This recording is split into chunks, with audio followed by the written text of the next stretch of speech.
Hi friends, நான் Lakshmi. Welcome back to my channel. இன்றைக்கி ஒரு ஹெல்த்தியான ரெசிபி தான் பார்க்க போகிறோம். ABC malt. இது கடைகளில் பார்த்தீங்கன்னா எவ்வளோ ரூபான்றது தெரியும். ஒரு 100 கிராமே வந்து நமக்கு எவ்வளோ அமௌண்ட்டுன்றது தெரியும். அதனால் ஈஸியாக கடைகளில் கிடைக்கக்கூடிய காய்கறிகளை வச்சு நம்மளே வீட்டில் வந்து எப்படி ரெடி பண்ணலான்னு பார்க்குறதுக்கு முன்னாடி நம்மளோட KHQT சேனல் ரெசிபி வரைக்கும் சப்ஸ்கிரைப் பண்ணாதவங்க பண்ணிக்கோங்க. பக்கத்தில் இருக்க பெல் ஐக்கானையும் கிளிக் பண்ணிக்கோங்க. இதுக்கு நான் 4 கேரட் எடுத்திருக்கேங்க, 2 பீட்ரூட், 1 ஆப்பிள். அதில் வந்து பார்த்திங்கன்னா நான் 1/2 ஆப்பிள் தான் எடுத்திருக்கேன். ஏன்னா பெரிய கேரட்டுமே பார்த்தீங்கன்னா ஓரளவுக்கு மீடியம் கேரட்டாக இருந்துச்சு, அதனால் 4 கேரட் எடுத்திருக்கேன். பீட்ரூட்டு நல்ல பெரிய பீட்ரூட்டு, நல்லா தோல் சீவிட்டு இந்த மாதிரி துருவலில் வந்து நல்ல பெரிய ஓட்டைகள் இருக்கிற பக்கமாக வச்சு நல்லா துருவி எடுத்துக்கோங்க.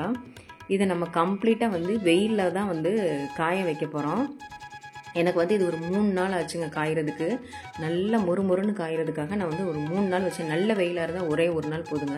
இப்போ கொஞ்சம் மழை சீசன்ற மழை பெஞ்சிட்ருக்கனால வெயில் வந்து கொஞ்சம் கம்மியாக இருக்க மாதிரி இருந்துச்சு. அதனால் எனக்கு காய்கிறதுக்கு வந்து 3 நாள் எடுத்துச்சுங்க. இது நல்லா நொறுங்கணுங்க. நம்ம அப்படியே கையில் நொறுக்கணுனாலே அப்படியே மொறுமொறுன்னு நொறுங்கணும். அந்த அளவுக்கு வந்து ட்ரைன் பண்ண விட்டுருங்க. இப்போ இதுக்கு தேவையான நட்ஸையும் வந்து நம்ம வறுத்தெடுத்துல நீங்கள் எந்த விதமான நட்ஸ் வேணாலும் ஆட் பண்ணிக்கலாம். நான் வந்து இன்றைக்கி முந்திரியும் பாதாம் மட்டும் 25 கிராம், அதாவது ஒரு கையளவு இருக்க மாதிரி நீங்கள் சேர்த்துக்கோங்க. நீங்கள் இதில் வால்நட்டு, பிஸ்தா எது வேணால் கூட ஆட் பண்ணிக்கலாம். இதை நல்லா வந்து ரோஸ்ட் பண்ணிவிட்டு நம்ம வந்து இதை அந்த ட்ரை பண்ணி வச்ச பீட்ரூட், கேரட், ஆப்பிளோட வந்து இதை சேர்த்து நல்லா பவுடர் பண்ண போகிறோம். இதில் வந்து ஒரு 3லேருந்து 4 ஏலக்காய் வாசனைக்காக நம்ம போட்டுக்கிற போகிறோம்.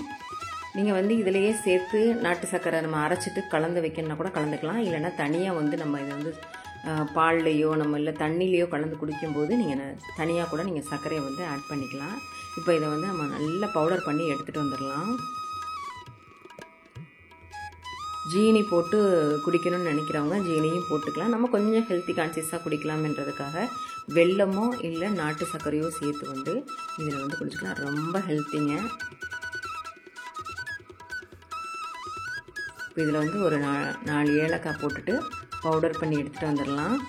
இப்போ இந்த மாதிரி வந்துச்சுங்க எனக்கு. நல்லா பாருங்கள், இந்த மாதிரி நசுக்கி விட்டிங்கன்னா நல்லா பவுடர் மாதிரி நமக்கு கிடைக்கும். நான் இப்போ உங்களுக்கு அரைச்சி எடுத்துகிட்டு வந்தவொடனே காட்டியிருக்கேன்.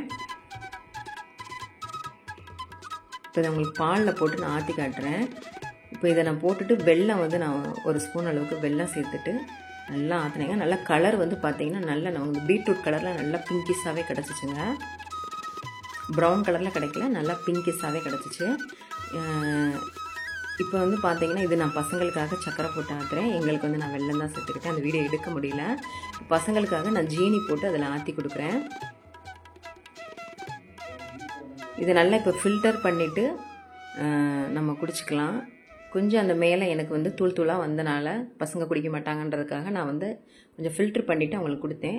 டேஸ்ட் வந்து ரொம்ப சூப்பராக இருந்துச்சு.